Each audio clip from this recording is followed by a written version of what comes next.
রোজা রেখে টুথপেস্ট দিয়ে ব্রাশ করা যাবে কিনা? বলেন যাবে কি যাবে না?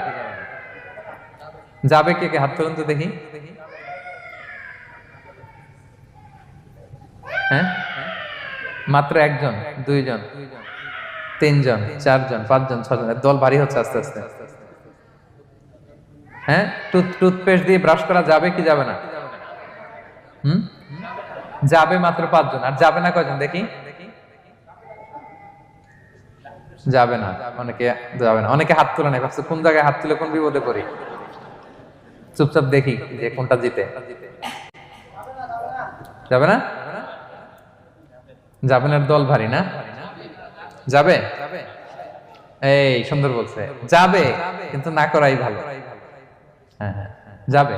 টুথপেস্ট দিয়ে ব্রাশ করলে রোজা ভাঙে না, তবে যদি খুব স্ট্রং টুথপেস্ট হয় এগুলো ব্যবহার না করা ভালো।